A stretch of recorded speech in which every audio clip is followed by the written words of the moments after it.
Shalom jemaat yang dikasih Tuhan. Shalom jemaat yang dikasih Tuhan. Haleluya.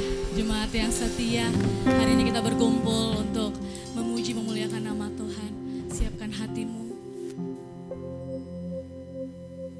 Thank you God. Terima kasih Tuhan. Ini hati kami Yesus. Terima kasih Tuhan. Layakan setiap kami Bapa. Terima kasih Tuhan. Bapa, kami mengucap syukur atas kebaikan-Mu Tuhan di sepanjang hidup kami.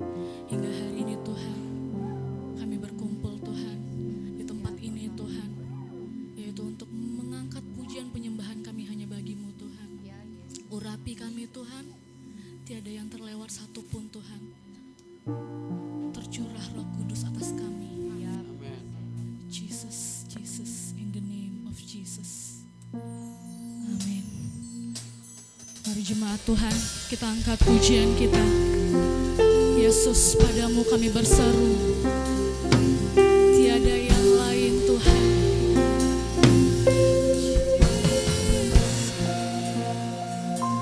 Kau Tuhan, penolong dalam hidupku. Ku percaya hanya kepadamu.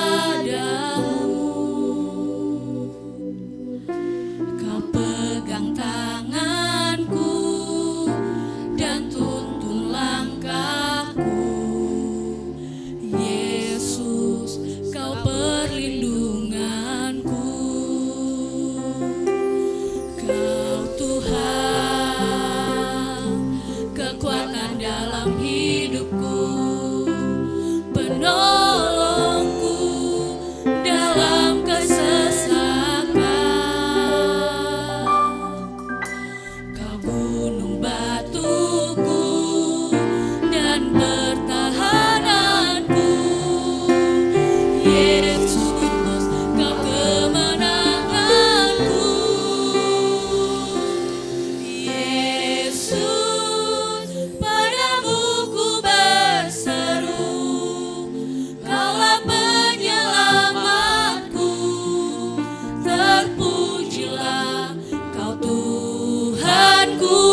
dalam hadirat-Nya, Saudara.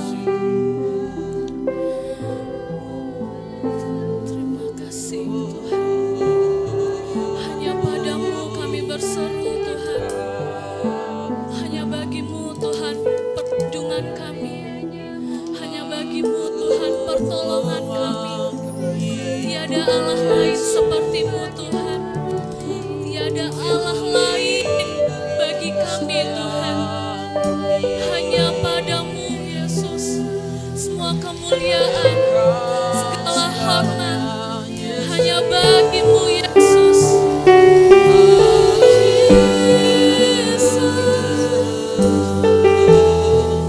Terima kasih Tuhan.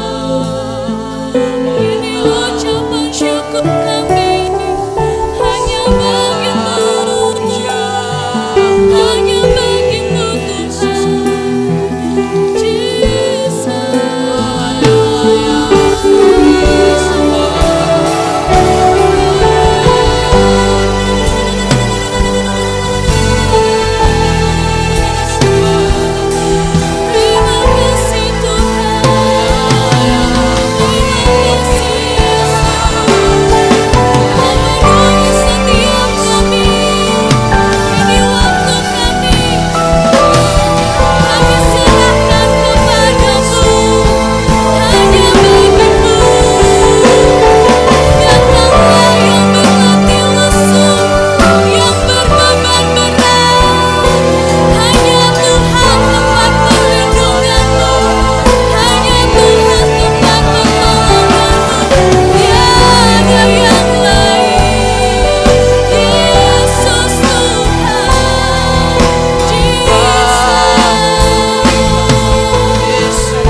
Dan hari ini Tuhan, kami siap untuk bersorak-sorai memuliakan nama-Mu.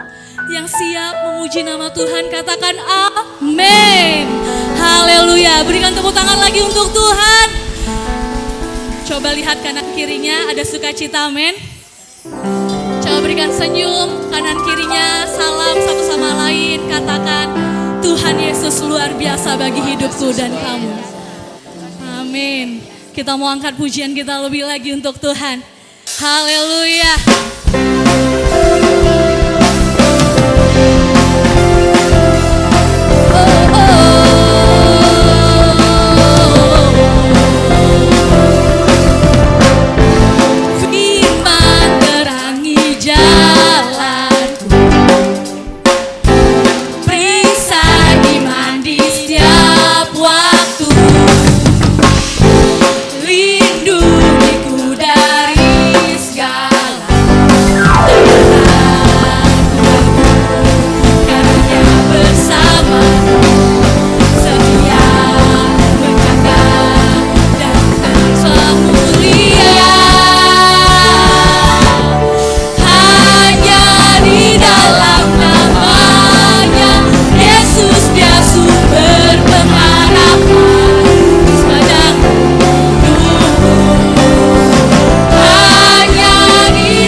Kita lebih lagi, kita mau bakar api kemuliaan Tuhan di tempat ini.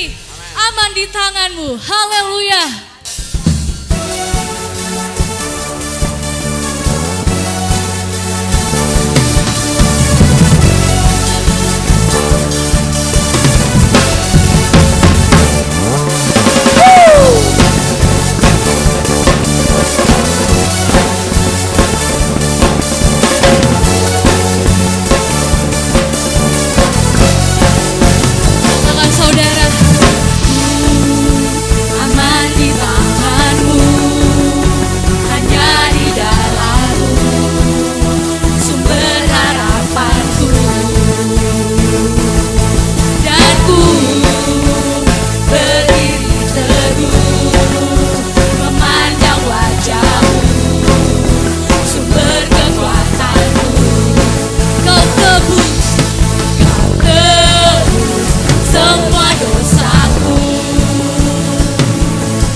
Hidup yang ku miliki bukan karena kekuatanku, namun kasih anugerah-Mu selamatkanku. Ku berjalan bersama-Mu dengan iman tanpa ragu. Ku serahkan seluruh hidupku padamu. Padamu.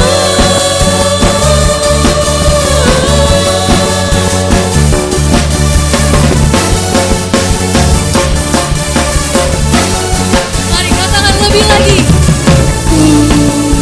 Aman di tangan-Mu, hanya di dalam-Mu sumber harapanku. Dan ku berdiri teguh memandang wajah-Mu, sumber kekuatanku.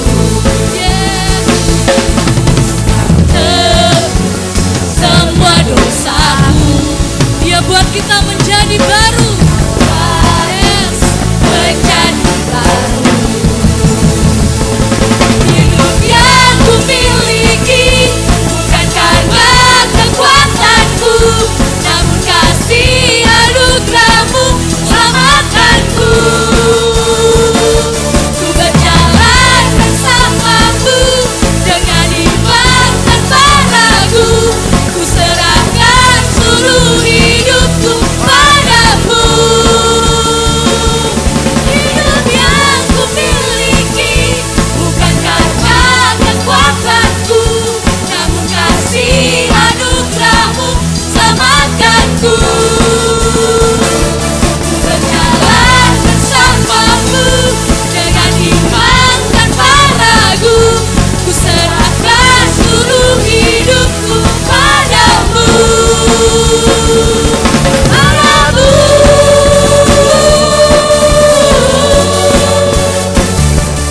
Padamu. Ayo katakan sama-sama. Padamu. Haleluya. Beri sorak-sorai kemuliaan hanya bagi Tuhan. Terima kasih Tuhan.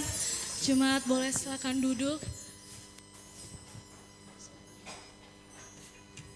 Shalom jemaat yang dikasih Tuhan. Berikut pengumuman untuk sepekan ke depan. Doa syafaat akan dilakukan pada hari Kamis, tanggal 10 Juli pukul 7.30 malam bertempat di gereja. Doa pagi via Zoom tanggal 12 Juli akan dilakukan pada pukul 5 pagi. Mengajak seluruh jemaat Tuhan untuk bergabung bersama. Ibadah IBJF Women pada tanggal 12 Juli pukul 4 sore bertempat di gereja. Mengundang seluruh IBJF Women untuk bergabung bersama. Ibadah TYNC tanggal 12 Juli pukul 5 sore bertempat di gereja. Mari seluruh teen, youth, and college bergabung bersama dalam ibadah ini. Ibadah yang pro akan dilakukan pada pukul 7.30 malam bertempat di gereja. Sekian pengumuman untuk pekan ini. Tuhan Yesus memberkati.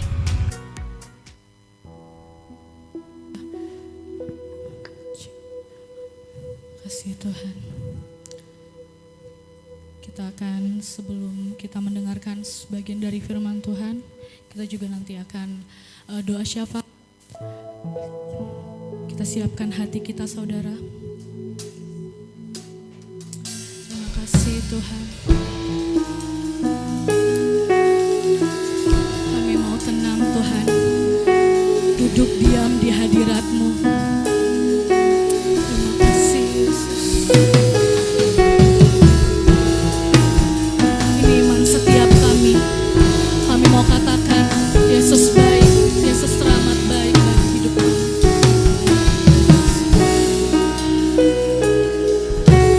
Dari manakah pertolongan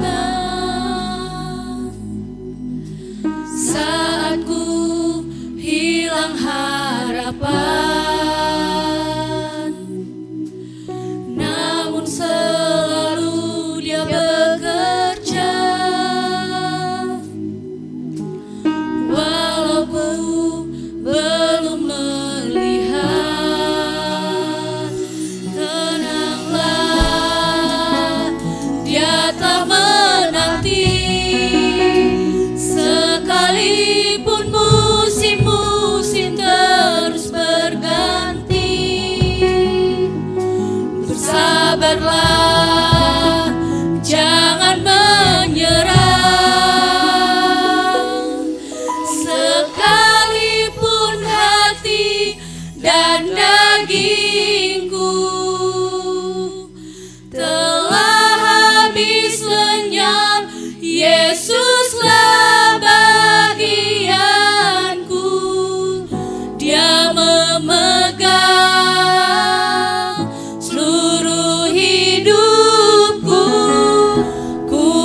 percaya, ya Allah yang setia.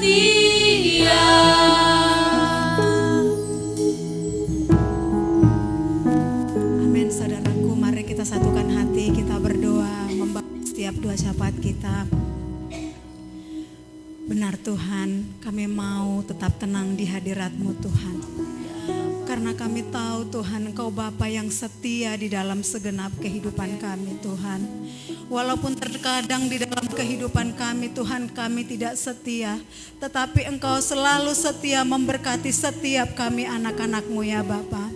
Terima kasih Tuhan, terima kasih Bapa. Ini kami Bapa bawa setiap doa dan pergumulan daripada setiap jemaat-Mu Tuhan. Kami berdoa Tuhan, menyerahkan setiap saudara-saudara kami Tuhan yang dalam pemulihan kesehatan Tuhan.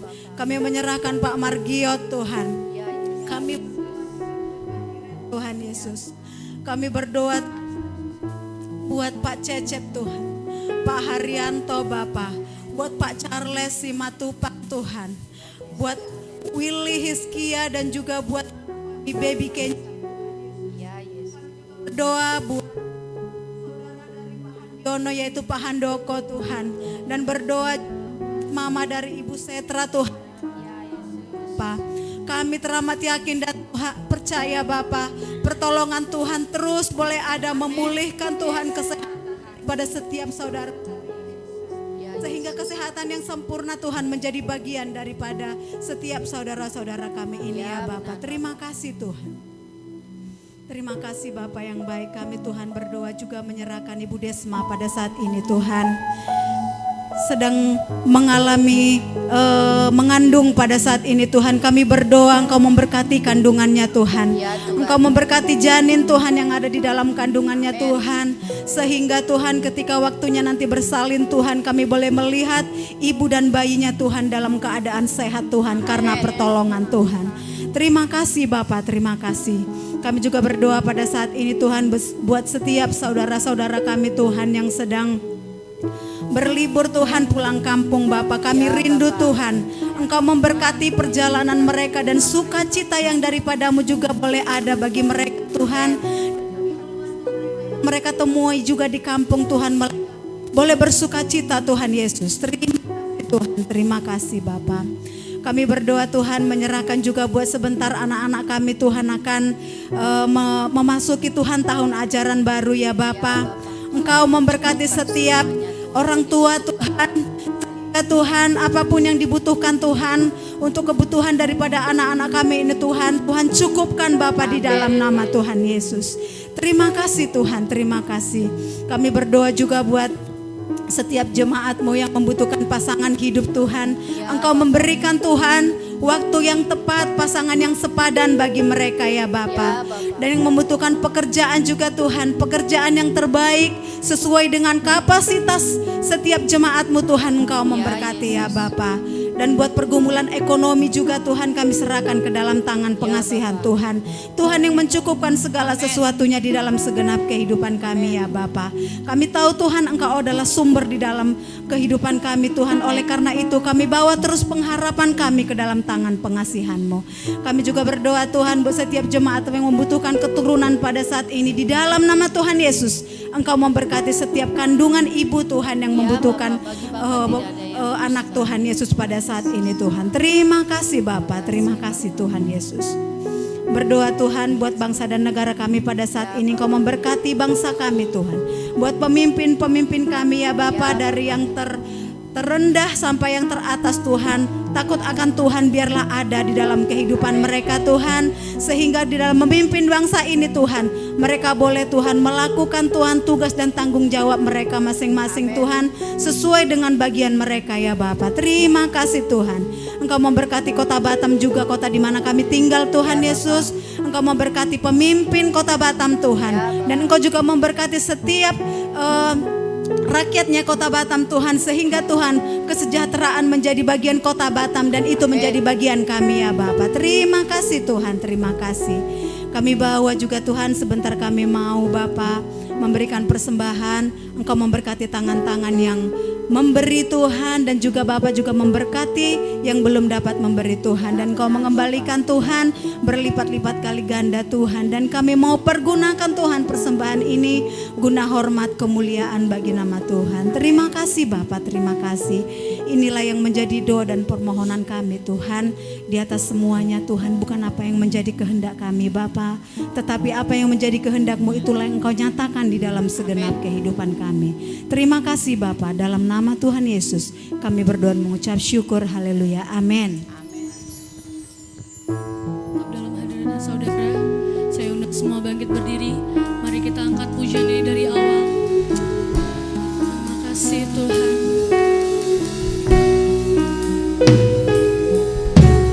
Dari manakah pertolongan saat ku hilang harapan,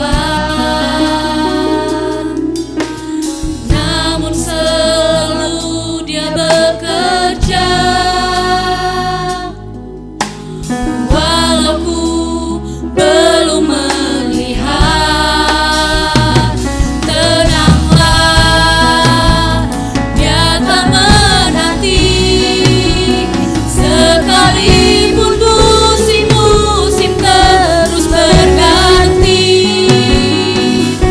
bersabarlah, jangan menyerah. Sekalipun hati dan dagingku telah habis lenyap, Yesuslah bagianku. Dia memegang seluruh hidupku. Ku percaya Dia Allah yang sekalipun hati dan dagingku telah habis lenyap, Yesuslah bagianku.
ya Allah, supaya sungguh jiwa kami selalu tenang di dalam Tuhan. Terima kasih Tuhan, karena kami tahu sesungguhnya itu juga menjadi kerinduan-Mu atas setiap kami. Karenanya Tuhan, biarlah kami terus menaruh percaya hanya kepada Tuhan yang terus kami sembah, kami tinggikan, kami muliakan, kami agungkan. Bersyukur pagi ini kami bisa beribadah bersama-sama. Biarlah Tuhan, kiranya ibadah ini sungguh menyenangkan hati-Mu, menyukakan Engkau. Haleluya. Kami juga rindu untuk mendengarkan sebagian daripada firman Tuhan. Biarlah sungguh firman-Mu menjadi pelita bagi kaki kami, terang bagi jalan-jalan kami. Sehingga apapun jadi tantangan yang perlu kami hadapi, kami terus dapat berjalan di dalam kebenaran-Mu. Di dalam nama Tuhan Yesus kami berdoa. Haleluya. Sama-sama kita katakan amin. Silakan duduk saudara. Ya, puji Tuhan, kita sudah ada di satu bulan yang baru lagi saudara, di bulan Juli. Dan gereja kita memberikan satu tema bagi kita, Faith over Fear. Iman yang mengalahkan ketakutan. Tidak ada orang yang tidak memiliki ketakutan. Tetapi bentuknya bisa berbeda-beda. Hari ini saya mengajak kita melihat satu topik dari tema Faith over Fear yang saya beri judul, saya beri topiknya itu iman yang menang dalam kegelapan. Iman yang menang dalam kegelapan. Nanti kita akan melihat di dalam kitab Yohanes pasal 1, Ibrani pasal 1, dan secara khusus tahun ini kita berbicara dari 1 Samuel, saudara. Bulan ini dari pasal 13 dan 14.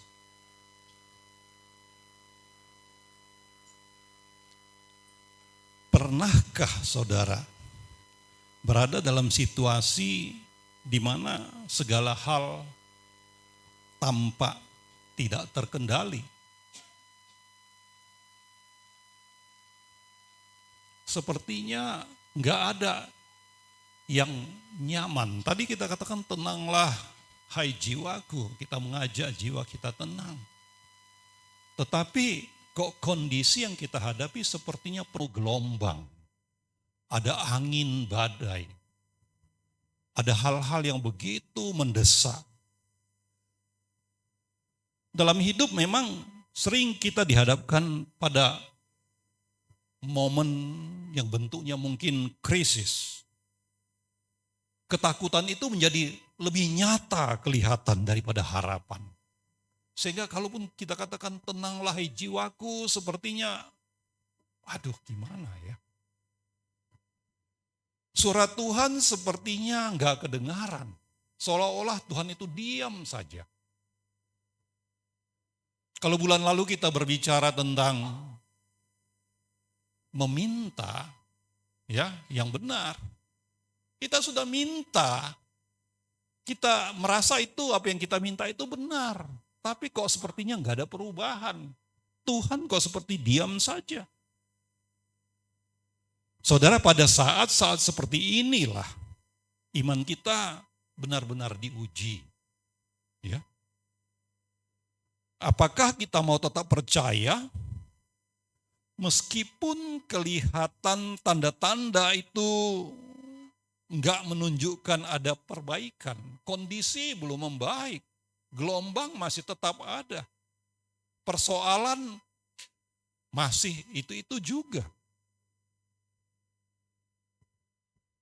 Raja Saul di 1 Samuel pasal 13, saudara, memberikan gambaran tentang seseorang yang berada dalam tekanan. Ya, secara khusus ayat 8 sampai 12. Dia merasa begitu tekanan begitu besar. Responnya apa, saudara? Dia bertindak di dalam ketakutannya. Dia melakukan sesuatu di dalam kegelisahannya. Raja Saul sepertinya kehilangan kendali. Tapi dia harus membuat keputusan. Tapi sayang, keputusan yang dia buat itu keputusan yang fatal. Raja Saul melakukan ritual yang bukan wewenangnya, saudara. Dia berharap Tuhan melakukan satu tindakan. Dia gelisah. Dia mengajak jiwanya tenang tapi nggak bisa. Orang-orang mulai meninggalkannya. Dari yang tadinya ada 3.000 orang, sekarang tinggal sekitar 600 orang. Pasukan yang bersama-sama dengan dia. Saudara, ketakutan itu muncul saat kendali hilang, saudara. Raja Saul panik. Dia sampai-sampai mengambil peran imam. Seharusnya itu tidak dia lakukan. Karena setiap orang Tuhan berikan peran tertentu. Kalau kita mengerjakan peran orang lain, kekacauan terjadi, saudara. Karena itu di dalam organisasi juga ada tugas dan tanggung jawab. Itu yang perlu kita kerjakan, kita perhatikan. Menolong yang lain penting, tapi tidak begitu saja dilakukan. Karena bisa mengganggu juga. Di pasal 14 kita akan melihat Yonatan putranya percaya kepada Tuhan. Di tengah-tengah kondisi yang sama seperti papanya hadapi, Raja Saul hadapi, Yonatan ini berani melangkah meskipun dalam melangkah itu belum ada kepastian. Tapi karena dia percaya, dia berani melakukan sesuatu yang kemudian benar, tidak fatal akibatnya. Bahkan baik. Yonatan ini tadi saya katakan dia adalah putra Saul. Dia percaya kepada Tuhan. Dia katakan bagi Tuhan tidak sukar untuk menolong. Karena itu Yonatan berani melangkah. Kalaupun belum ada kepastian keberhasilan. Saudara, apakah kita beriman hanya ketika Tuhan tampak melakukan sesuatu? Apakah kita beriman kepada Tuhan ketika Dia mengerjakan sesuatu seperti apa yang kita harapkan? Atau kita mau percaya pada Tuhan? Kalaupun kondisi sepertinya senyap, sepi, keadaan belum berubah, apakah kita mau terus menaruh percaya? Ketika kita sudah berdoa, mungkin kondisinya masih sama. Belum seperti apa yang kita doakan. Kita berdoa lagi, kondisinya masih sama. Kita berdoa lagi, masih sama. Apakah saudara masih mau percaya? Ini menjadi sesuatu yang sering mungkin kita hadapi, saudara. Ayo coba kita lihat yang pertama, apa yang menjadi pondasi iman kita. Yang pertama saya katakan pondasi iman itu adalah Sang Firman. Iman sejati dibangun di atas siapa Kristus itu. Bukan pada apa yang kita rasakan tentangnya. Bukan soal perasaan, saudara. Tapi kita meletakkannya pada Dia yang sungguh-sungguh bisa dipercaya.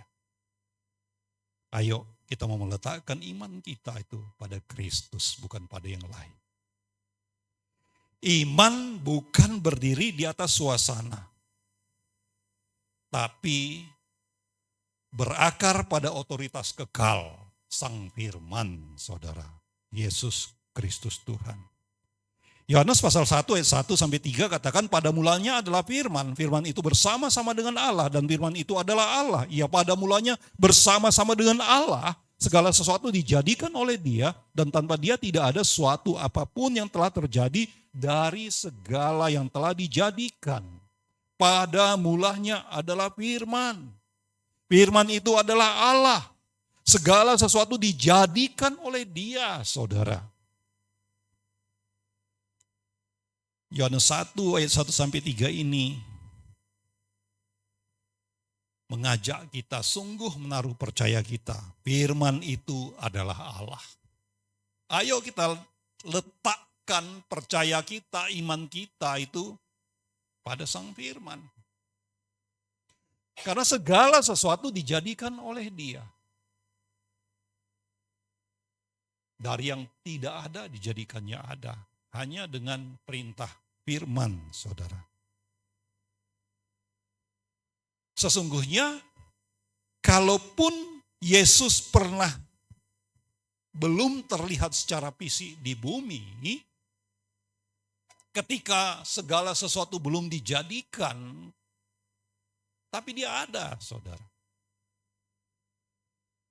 Karena itu kalau kita perhatikan di perjanjian lama, di kitab Kejadian, Tuhan katakan, marilah kita jamak. Walaupun Tuhan itu esa, tapi pribadi kita melihat posisi Yesus itu sudah ada di sana.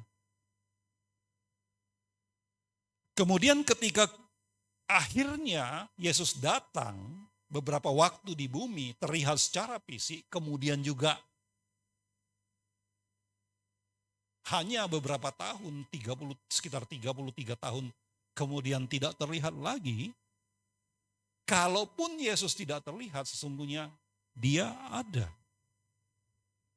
Itulah yang mau ditekankan Yohanes pasal 1 ayat 1-3 ini, saudara. Pada mulanya adalah Firman. Firman itu adalah Allah. Segala sesuatu dijadikan oleh Dia. Kalaupun Dia tidak terlihat, Dia ada, saudara. Yohanes pasal 1 ayat 1-3, saudara, ini menegaskan bahwasanya Yesus Kristus itu Dia yang kemudian murid-muridnya kenal sebagai guru, kemudian banyak orang mengenal Dia sebagai nabi, tapi sesungguhnya Dia adalah Firman yang kekal, yang menciptakan, yang menopang, yang menjadikan segala sesuatu, bahkan dari yang sebelumnya tidak ada. Dalam masa tergelap, bahkan ketika Yesus itu sendiri mati dan dikuburkan, Firman tetap hidup, saudara. Firman itu tetap hidup. Semesta tetap terjaga karena ditopang oleh kuasa Firman.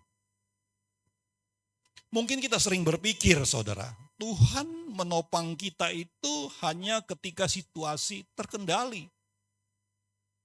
Tapi kebenarannya sebaliknya, saudara. Situasi tetap terkendali karena Kristus Yesus menopangnya.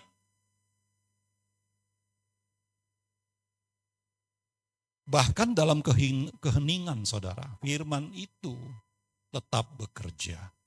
Karena itu, kalaupun ada orang yang bilang, ketika 3 hari Yesus mati, jadi siapa yang berkuasa?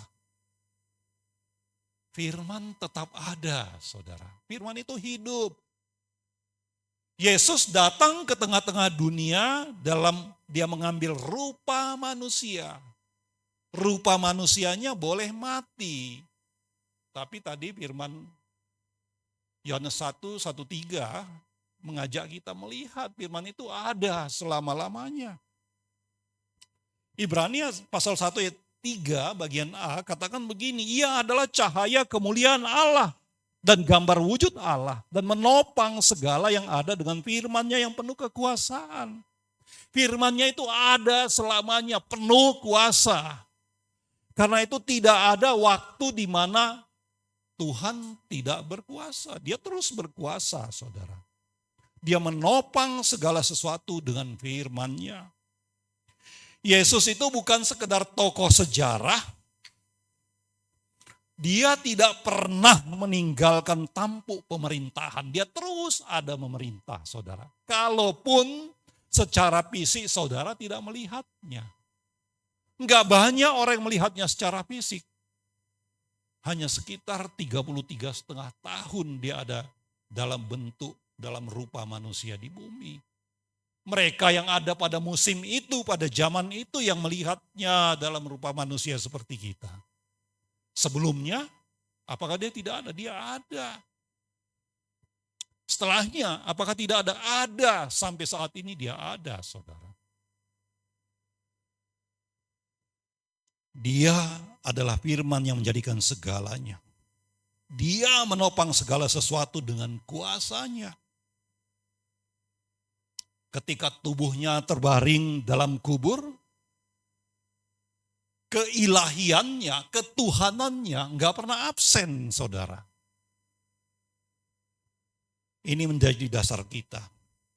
Iman bukan sekedar berdiri di atas suasana, tapi berakar pada otoritas kekal firman, saudara. Jadi, kalaupun sepertinya Tuhan tidak terlihat bekerja, tapi janji Allah tetap memegang kendali. Kita bisa tenang bukan karena keadaan baik, tapi karena kita percaya Yesus masih tetap memerintah. Kristus tidak menopang semesta karena situasi terkendali. Tetapi justru semesta tetap terkendali karena Kristus menopangnya. Yesus tidak menopang semesta karena situasinya sudah terkendali dulu, enggak. Tapi justru saudara, segala sesuatu bisa menjadi terkendali kalau kita terus berserah, kita menaruh percaya. Dan memang itu sesungguhnya yang terjadi. Kristus terus menopang, saudara. Kolose 1 ayat 17 katakan, ia ada terlebih dahulu dari segala sesuatu. Dan segala sesuatu ada di dalam dia.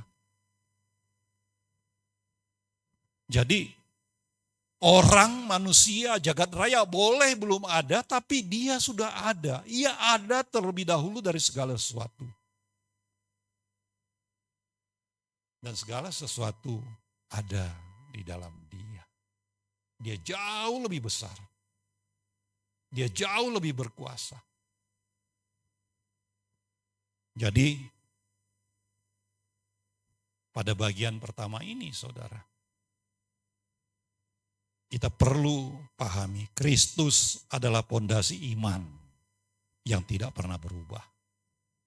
Semesta bertahan karena Yesus Kristus tetap menopangnya dengan kuasanya, dengan kuasa firman-Nya. Yang kedua, kita melihat kontras respon. Saul versus Yonatan. Bapak kita lihat dibandingkan dengan anaknya, Raja Saul dengan putranya Yonatan. Ada dua wajah iman yang coba kita lihat. 1 Samuel 13 ayat 9 sampai 14 katakan, sebab itu Saul berkata, bawalah kepadaku korban bakaran dan korban keselamatan itu. Lalu ia mempersembahkan korban bakaran. Baru saja ia habis mempersembahkan korban bakaran, maka tampaklah Samuel datang. Saul pergi menyongsongnya untuk memberi salam kepadanya. Tetapi kata Samuel, apa yang telah kau perbuat? Jawab Saul, karena aku melihat rakyat itu berserak-serak meninggalkan aku, dan kau tidak datang pada waktu yang telah ditentukan. Padahal orang Filistin telah berkumpul di Mikmas. Maka pikirku sebentar lagi orang Filistin akan menyerang aku di Gilgal. Padahal aku belum memohonkan belas kasihan Tuhan. Sebab itu aku memberanikan diri, lalu mempersembahkan korban bakaran. Raja Saul itu, dia sebenarnya sebagai eksekutif, saudara. Tapi dia mencoba menjadi imam di sini.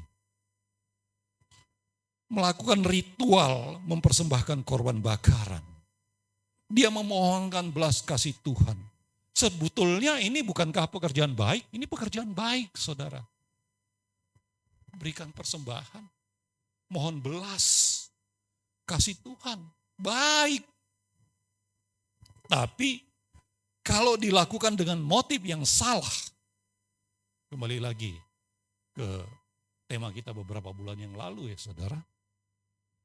Tuhan melihat itu sebagai pelanggaran, sebagai kejahatan, sebagai dosa.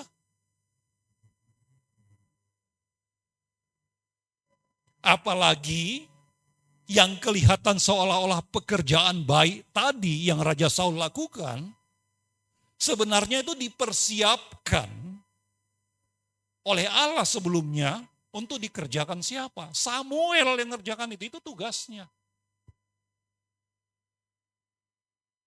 Jadi bukan Saul yang harusnya mengerjakan itu.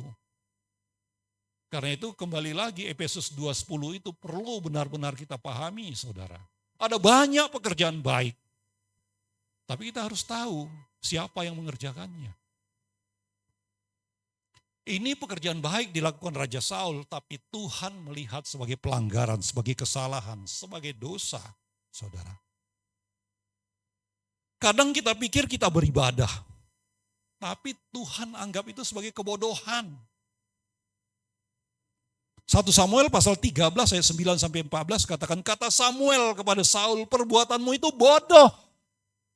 Engkau tidak mengikuti perintah Tuhan Allahmu yang diperintahkannya kepadamu.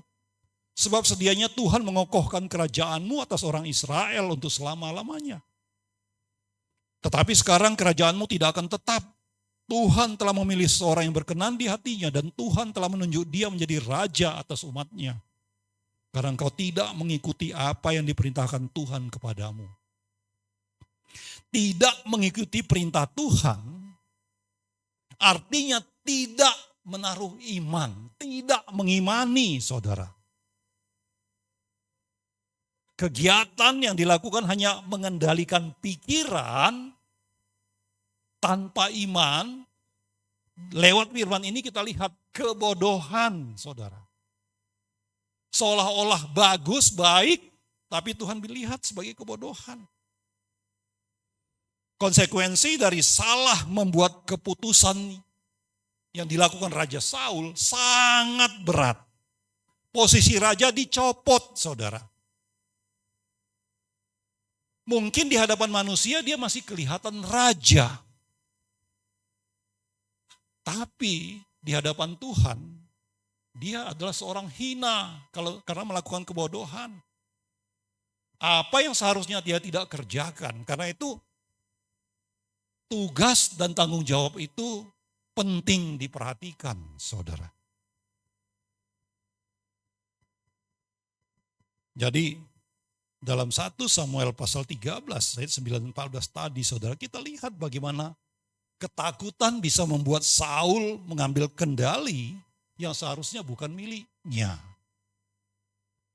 Seringkali dalam kehidupan kita hal seperti itu terjadi. Karena kita pikir, wah tidak ada yang mengerjakannya, dia belum hadir, ya sudah saya kerjakan. Kacau. Raja Saul mempersembahkan korban tanpa perintah Tuhan. Tindakannya mencerminkan iman yang rapuh, saudara. 3.000 orang, tinggal 600 orang. Orang Filistin udah ada di Mikmas. Membuat dia gelisah, takut. Iman Raja Saul ini cuma bertahan ketika situasi baik-baik saja, saudara. Kalau situasi terus baik-baik saja, untuk apa iman? Tapi iman itu justru diperlukan lewat berbagai situasi yang tidak seperti kita pikirkan, saudara. Saul bukan tidak percaya sama sekali kepada Tuhan. Bukan, saudara. Tapi dia lebih percaya kepada kendalinya. Kepada apa yang dia bisa kondisikan. Padahal situasi seringkali di luar kondisi, saudara. Saul tidak mau menantikan waktu Tuhan. 1 Samuel 14 ayat 6. Berkatalah Yonatan kepada bujang pembawa senjatanya itu, mari kita menyeberang ke dekat pasukan pengawal orang-orang yang tidak bersunat ini. Mungkin Tuhan akan bertindak untuk kita. Sebab bagi Tuhan tidak sukar untuk menolong baik dengan banyak orang maupun dengan sedikit orang. Ini putranya, anaknya, Yonatan. Beda. Mereka ada di situasi yang sama. Sebetulnya nggak begitu jauh mereka terpisah, saudara. Tantangan yang dihadapi sama.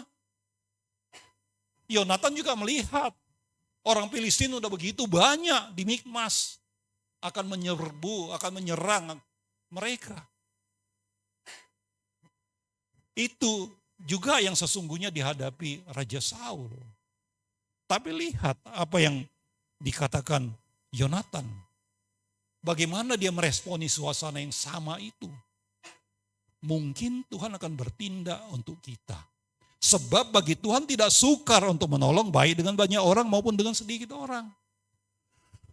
2.400 orang boleh meninggalkan mereka. Tinggal 600. Tapi dia tahu bagi Tuhan sedikit atau banyak enggak sulit bagi Tuhan. Ada senjata atau tidak ada senjata, karena yang punya senjata tinggal Yonatan dan Raja Saul. Yang lainnya enggak bersenjata karena sedang diperbaiki di daerah Filistin. Tapi Yonatan katakan bagi Tuhan enggak sulit kalau dia mau menolong. Dan dia taruh percayanya kepada Tuhan, saudara. Iman Yonatan ini iman yang berani melangkah. Meskipun kondisi belum pasti, saudara. Melangkah.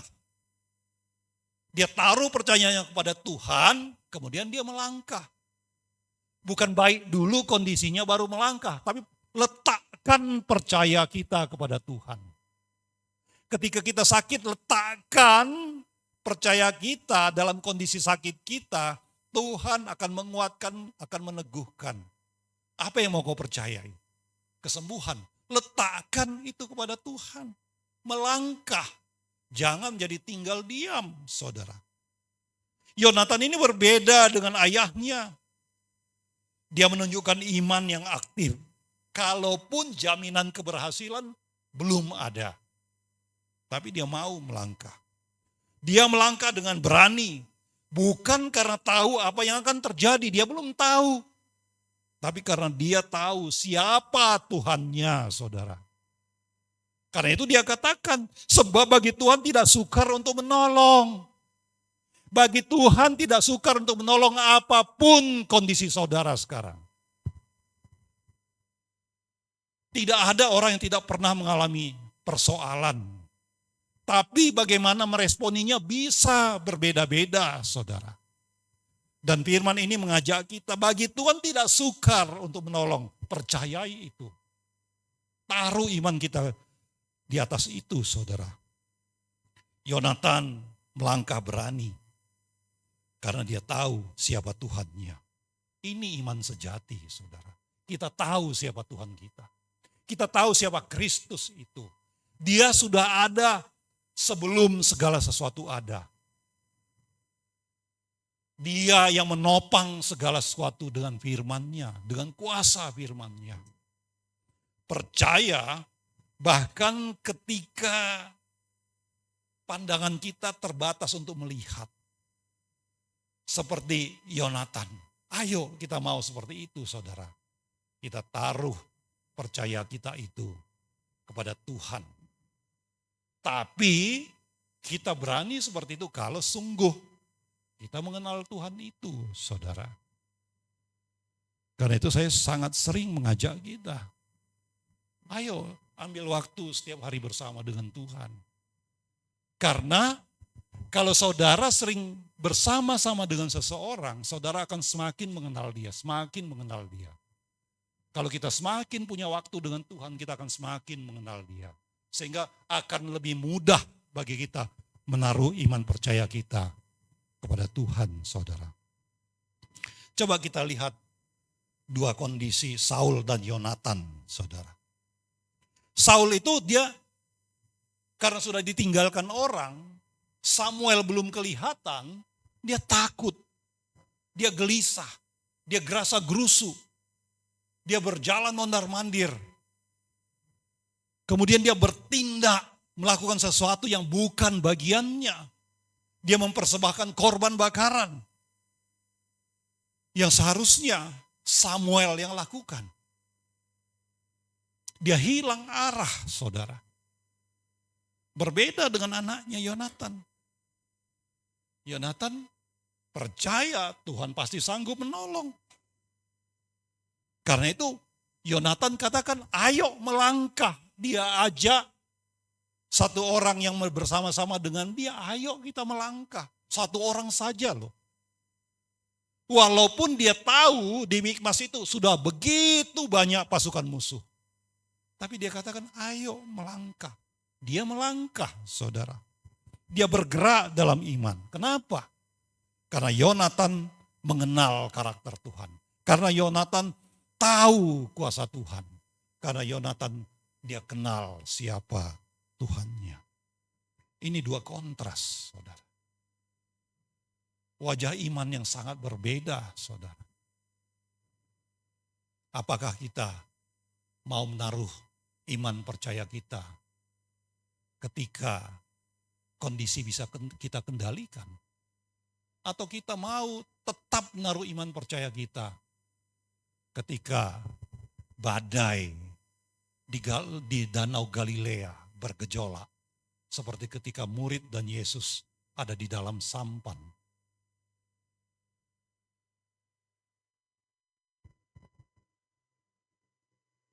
Saul memilih ketakutan. Yonatan memilih iman, saudara. Sebenarnya dua wajah ini, dua kondisi ini adalah gambaran yang sering kita hadapi ketika kita ada di persimpangan, saudara. Apakah kita akan menyerah pada rasa takut seperti Saul? Atau kita memilih melangkah dengan iman seperti Yonatan? Iman bukan menunggu bukti, saudara. Melangkah dalam kepercayaan. Ingat, Yonatan berani mengambil itu bukan karena situasi mendukung, enggak, saudara. Tapi sekali lagi karena dia tahu, dia kenal siapa Tuhan yang memerintah. Amsal pasal 3 ayat 5-6 katakan, percayalah kepada Tuhan dengan segenap hatimu. Dan janganlah bersandar kepada pengertianmu sendiri. Akuilah dia dalam segala lakumu, maka ia akan meluruskan jalanmu. Jadi kita mau menaruh percaya kita itu dengan segenap hati, saudara. Jadi enggak mengandalkan pikiran seperti Raja Saul tadi. Belajar, sekolah tinggi, bagus. Pengetahuan itu penting. Tapi saudara, ada banyak hal yang belum bisa diselesaikan dengan apa yang kita pelajari. Mungkin teman kita bisa menolong, keluarga kita bisa menolong, tapi mereka juga terbatas. Masih ada persoalan yang mereka juga nggak bisa bantu, tolong selesaikan. Karena itu kita mau percaya kepada Dia yang bisa menyelesaikan segalanya. Kristus Yesus Tuhan. Firman yang ada selama-lamanya, saudara. Ketika Saul dikuasai ketakutan, Yonatan memilih percaya. Iman sejati melangkah bukan dengan kepastian hasil, tapi dengan keyakinan pada karakter Allah. Yang ketiga, transisi iman dari kekuasaan menuju penyerahan. Saudara, siapa sih yang gak mau bisa mengendalikan segalanya? Kita sering ingin pegang kendali seperti Saul. Mengendalikan keluarga, mengendalikan usaha pekerjaan. Kalau bisa segalanya kita kendalikan. Karena itu bangsa-bangsa juga berusaha sekuat-kuatnya, saudara. Mau jadi negara superpower supaya dia bisa mengendalikan dunia.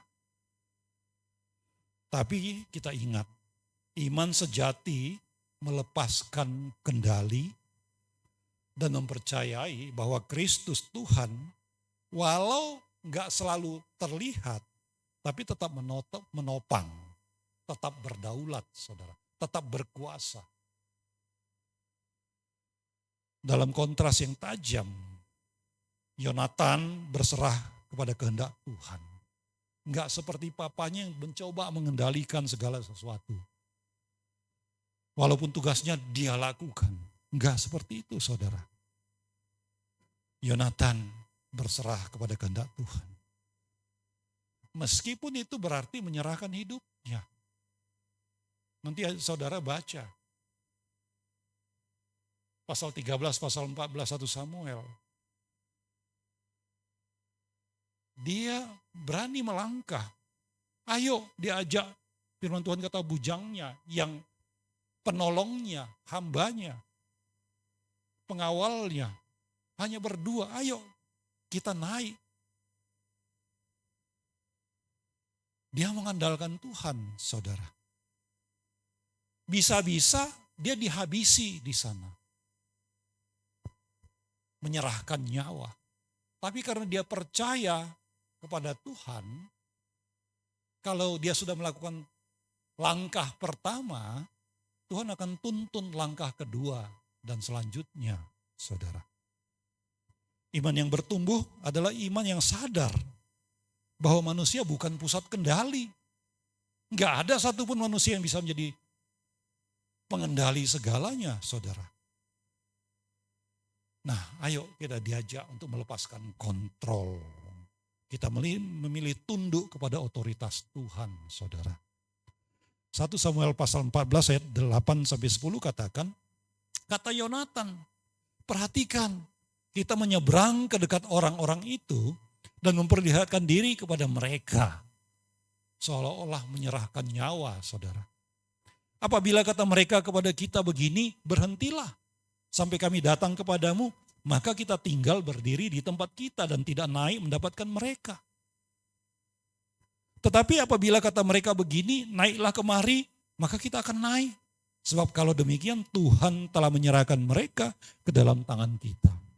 Itulah tandanya bagi kita.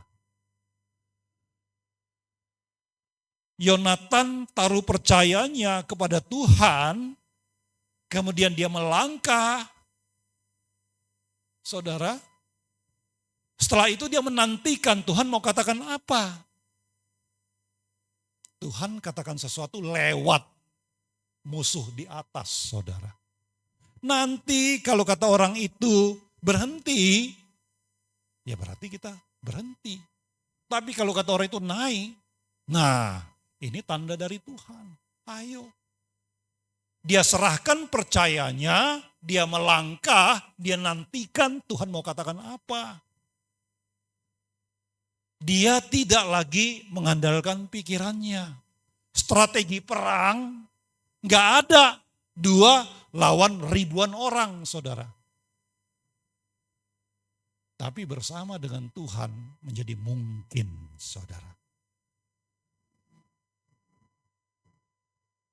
Ketika Kristus mati, dikuburkan, dunia tampak sunyi, sepi. Tapi dalam keheningan itu, rencana keselamatan digenapi. Ketika kita tidak bising dengan pikiran-pikiran kita, berserah kepada Tuhan, saudara. Sesungguhnya Tuhan bekerja di sana, menggenapi apa yang kita doakan, kita minta, saudara. Yesus Kristus Tuhan yang hadir dalam tubuh manusia, menyerahkan kehendaknya kepada Bapa. Pribadi Tritunggal yang pertama. Lukas 22 ayat 42 katakan, "Ya Bapakku, jikalau engkau mau, ambillah cawan ini daripadaku. Tetapi bukanlah kehendakku, melainkan kehendakmu lah yang terjadi." Jadi benar-benar berserah, saudara. Tidak lagi mengendalikan, tapi menyerahkan. Iman sejati bukan tentang menguasai situasi, tapi tentang menyerahkan situasi itu kepada Tuhan yang berdaulat, saudara. Kita berani menyerahkannya kepada Tuhan. Kita melihat contoh teladan seperti yang Yonatan lakukan, saudara. Yang keempat, prinsip iman. Weight of fear. Iman mengatasi ketakutan. Iman itu tidak menunggu bukti baru melangkah. Enggak, saudara. Yonatan tunjukkan. Iman dibangun bukan di atas kepastian, tapi di atas pengenalan akan karakter Kristus. Kita percaya bukan karena semuanya terang, tapi karena firman-Nya cukup untuk menopang dalam kegelapan. Hidup kita enggak terus-menerus terang, saudara. Tapi kalaupun gelap, percaya Tuhan ada di sana untuk menopang kita. Ya, next slide. Yesus tetap menopang semesta, bahkan saat tergantung di kayu salib.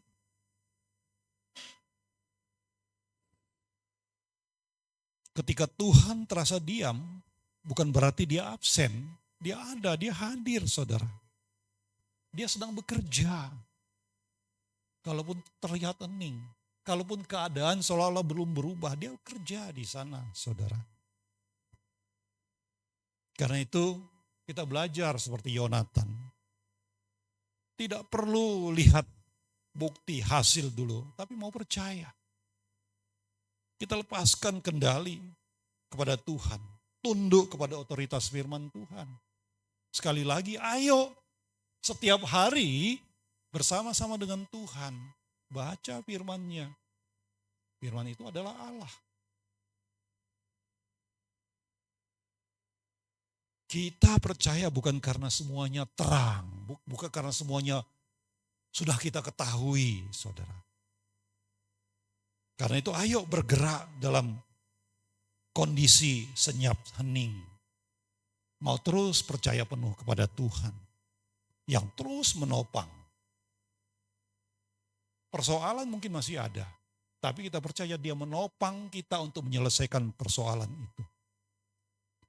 2 Korintus 5 ayat 7 katakan, sebab hidup kami ini adalah hidup karena percaya, bukan karena melihat. Memang sangat banyak orang bukti dulu. Ayo, mana buktinya, mana buktinya. Bukankah Thomas juga begitu? Ketika teman-teman yang lain katakan, Tuhan bangkit, Tuhan hidup. Aku gak percaya kalau aku gak lihat. Kalau gak ku masukkan jariku ini ke bekas lubang paku itu. Sampai sekarang banyak orang Kristen masih seperti itu, saudara. Buktinya mana? Tapi Paulus mengajak jemaat di Korintus. Hidup kami ini adalah hidup karena percaya, bukan karena melihat. Yesus katakan, Thomas, percayalah meskipun kau belum melihat. Iman tidak dibentuk oleh kepastian, tapi oleh pengenalan yang mendalam akan Kristus yang menopang bahkan dalam diam. Kristus menopang kehidupan selamanya, saudara.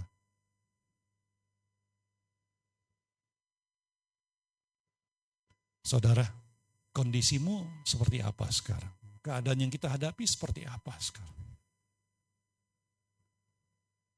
Mungkin kita katakan, aku sudah doakan bertahun-tahun. Tapi kalau belum waktunya Tuhan, ayo terus doakan. Kami juga dengan pergumulan kami. Ada hal yang 2 tahun ini sepertinya Tuhan belum jawab. Kami terus bergumul untuk itu, berdoa untuk itu, saudara. Belum melihat nanti bagaimana, tapi kami terus percaya Tuhan pasti menolong, Tuhan pasti bukakan jalan.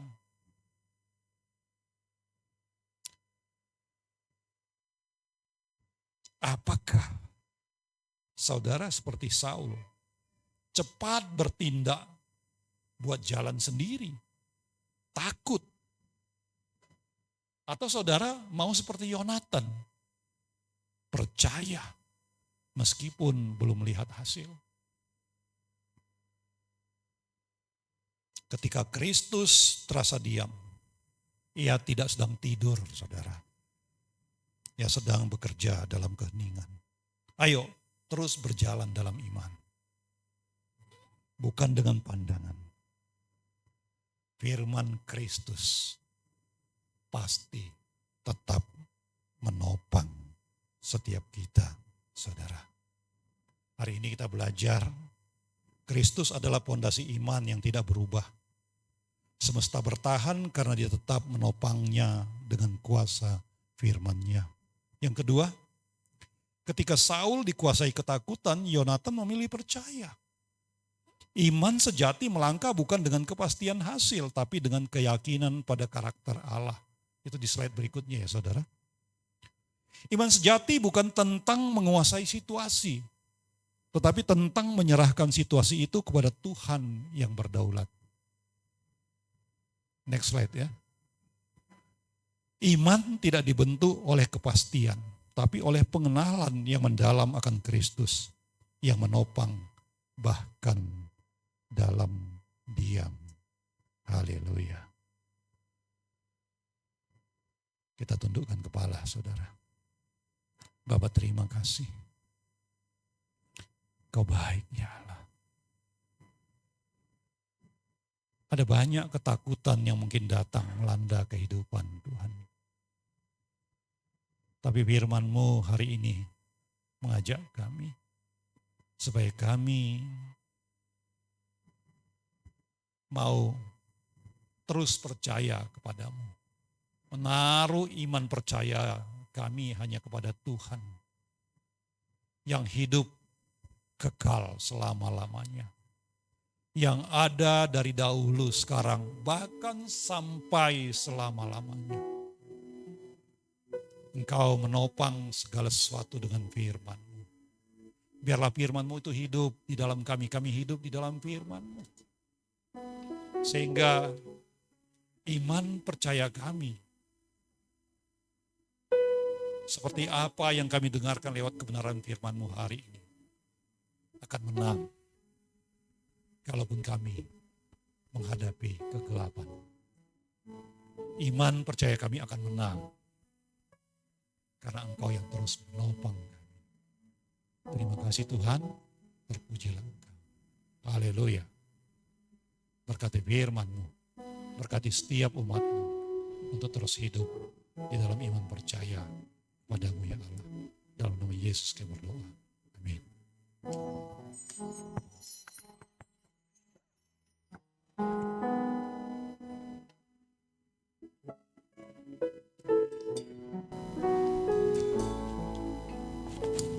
Haleluya.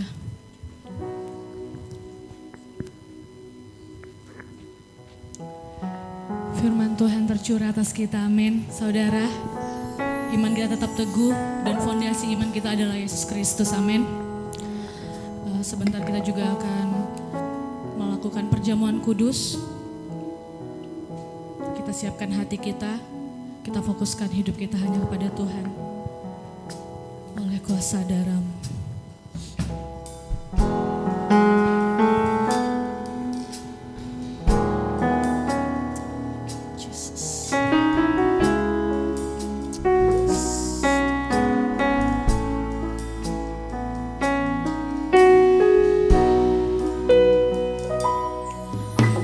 Saat ku masuk ke hadirat-Mu, bawa persembahan ke tempat kudus-Mu, pujian ku naikkan, sembah ku berikan bagi-Mu Allah yang mulia.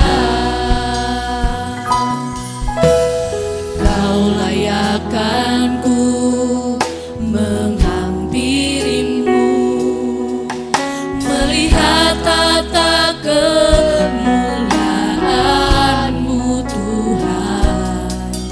Pujian ku naikkan, sembah ku berikan bagi-Mu Allah yang mulia.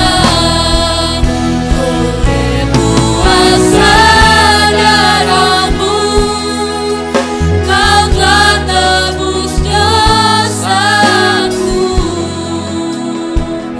Kekudusan-Mu melingkupiku, kasih-Mu mengalir hidupku. Besar anugerah-Mu, Kau selamatkan hidupku. Ku menjadi ciptaan yang baru oleh kuasa darah-Mu. Saya undang semua bangkit berdiri. Kita angkat pujian ini dari awal. Katakan, saat ku masuk ke hadirat-Mu, bawa persembahan ke tempat kudus-Mu, pujian ku naikkan, sembah ku berikan bagi-Mu Allah yang mulia. Kau layakkan setiap kami. Kau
Tuhan, terima kasih.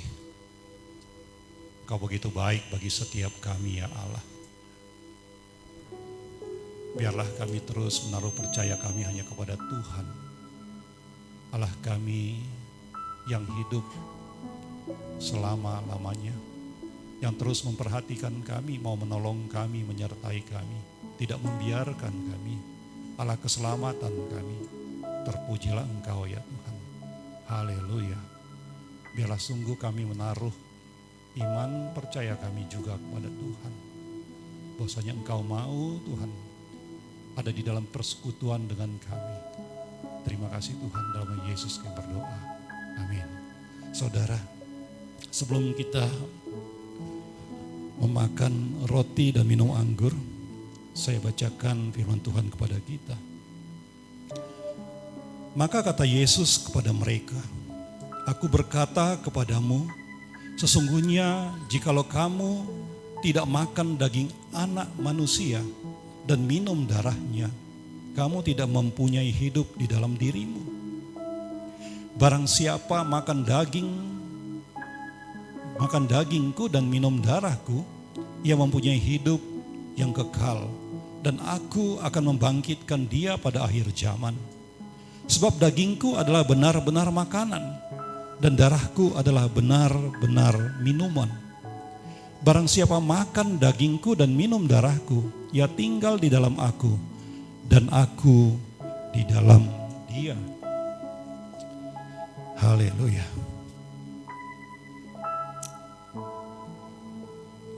Yesus tidak hanya memberikan roti dan anggur,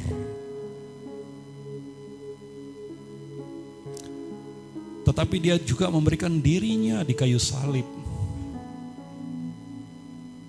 Tubuhnya dipecahkan agar kita yang hancur,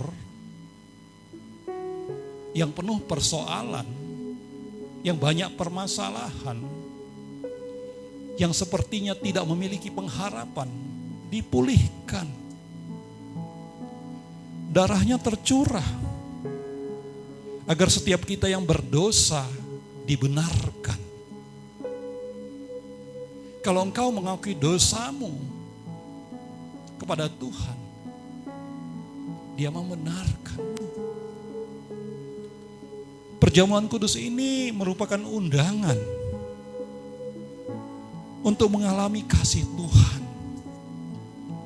Perjamuan kudus ini mengajak kita untuk bersatu dengannya. Ayo, mungkin kita datang dengan luka, dengan persoalan, dengan kesedihan, dengan beban. Tuhan berjanji, Dia akan menyembuhkan setiap orang yang percaya.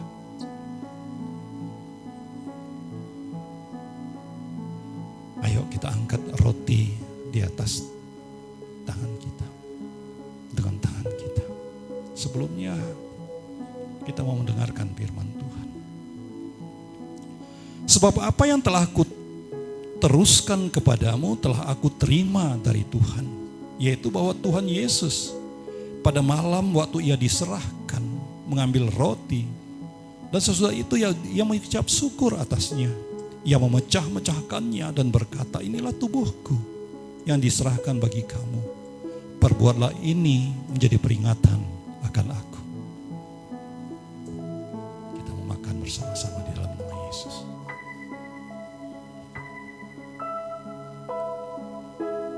Kita angkat cawan di atas tangan kita. Kita dengarkan firman Tuhan. Demikian juga Ia mengambil cawan sesudah makan, lalu berkata, cawan ini adalah perjanjian baru yang dimeteraikan oleh darahku. Perbuatlah ini setiap kali kamu meminumnya menjadi peringatan akan aku.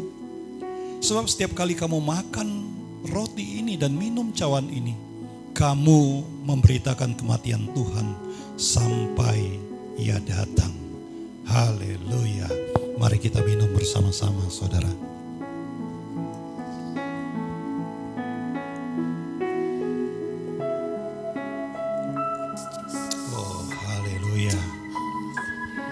Terima kasih Tuhan. Kau baik. Kau sangat baik. Terpujilah Engkau.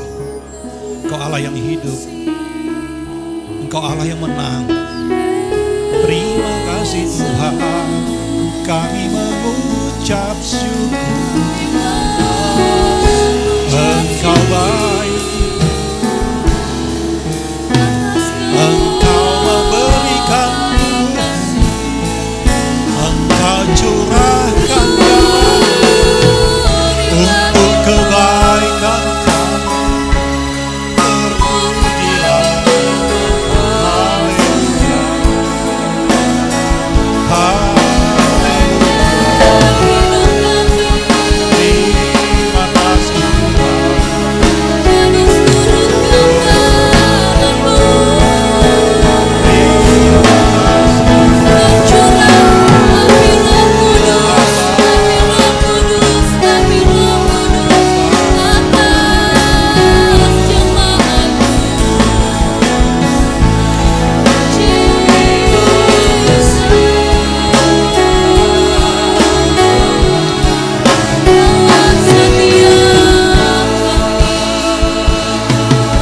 Terima kasih Tuhan. Terima kasih Tuhan. Kami bersyukur kalau kami bisa bersama-sama di dalam perjamuan hari ini. Kalau Allah kekudusan kami, Engkau Allah yang menguduskan kami. Terima kasih Tuhan. Haleluya. Terpujilah Engkau. Kami akan hidup di dalam kekudusan. Dan Kaulah yang menemani, menyertai, hadir terus di dalam hidup kami. Sehingga sungguh Tuhan kami dimampukan untuk ada terus di dalam kekudusan-Mu. Terpujilah Engkau. Dalam nama Tuhan Yesus kami berdoa. Haleluya. Amin. Silakan duduk saudara. Haleluya. Kasih Tuhan. Jemaat yang setia, jemaat yang dikasihi Tuhan, tolong lambaikan tanganmu yang diberkati. Haleluya, tangan-tangan yang terberkati. Beri tepuk tangan yang termulia untuk Tuhan. Haleluya. Thank you God, thank you Jesus. Kita mau mengakhiri ibadah kita. Sebelumnya saya mau mengundang Bapak Ibu yang baru pertama kali hadir. Apakah ada? Boleh lambaikan tangannya. Haleluya, di sebelah kanan kita ada. Tolong jemaat yang dekat, tolong disapa, disambut, tolong disalam. Welcome to IFGF Batam. Semoga minggu depan bisa kembali hadir bersama-sama dengan kita untuk berada di tempat ini. Haleluya. Terima kasih Tuhan. Sebelum juga kita akan pulang dari tempat ini, nanti kita akan mengumpulkan persembahan ada, kotak persembahan ada di sebelah saya. Boleh kita memberikan yang terbaik untuk Tuhan, amin. Haleluya, muka-muka wajah-wajah yang sukacita hari ini, amin. Kayaknya kurang deh, muka wajah-wajah yang sukacita, amin. Coba salamkan kirinya lagi. Haleluya. Saya undang semua bangkit berdiri, kita tutup ibadah Super Sunday kita angkat pujian kita.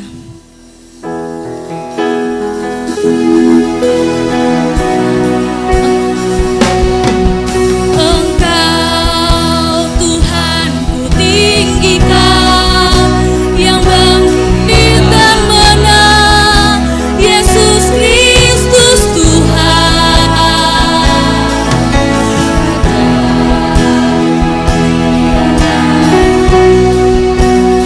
Korban bagi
Kami akan terus menyembah, memuliakan, meninggikan Engkau.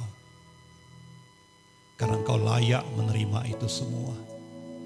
Terpujilah Engkau. Terima kasih Tuhan. Kami bersyukur kalau pada pagi hari ini, siang hari ini, kami bisa beribadah memuliakan Tuhan. Biarlah Tuhan ibadah yang kami kerjakan, kami lakukan ini Tuhan, menyenangkan hati, menyukakan Engkau. Terima kasih Tuhan. Kau baik bagi setiap kami. Engkau yang terus menolong, menyertai kami di dalam hari-hari kami. Di dalam pekerjaan-pekerjaan, di dalam usaha-usaha, di dalam pendidikan-pendidikan. Tuhan, secara khusus kami berdoa untuk keluarga-keluarga yang anak-anaknya melanjutkan pendidikan pada bulan-bulan ini ya Allah. Tuhan, Kau menolong, Kau menyertai, Kau menguatkan, Kau meneguhkan, Kau mencukupkan yang diperlukan ya Allah. Terima kasih Tuhan, terpujilah Engkau. Haleluya.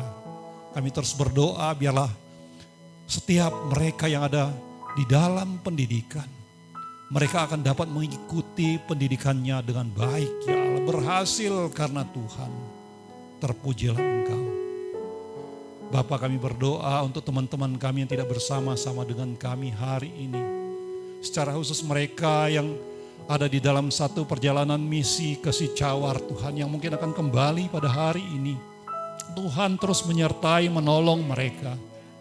Tuhan memberikan perjalanan yang baik, jauhkan kecelakaan mara bahaya daripada mereka. Ada sukacita Allah, damai sejahtera Allah bagi mereka. Terima kasih Tuhan, terpujilah Engkau. Saudara, sebentar kita akan meninggalkan tempat ini. Biarlah kiranya damai sejahtera daripada Allah Bapa, kasih setia daripada Yesus Kristus Tuhan, persekutuan dengan Roh Kudus terus hadir di dalam hidup setiap kita hari ini sampai selama-lamanya. Dan biarlah berkat dari tempat yang maha tinggi terus dicurahkan atas setiap kita. Dan setiap kita menjadi berkat kemanapun Tuhan membawa kita. Haleluya. Tuhan, terpujilah Engkau.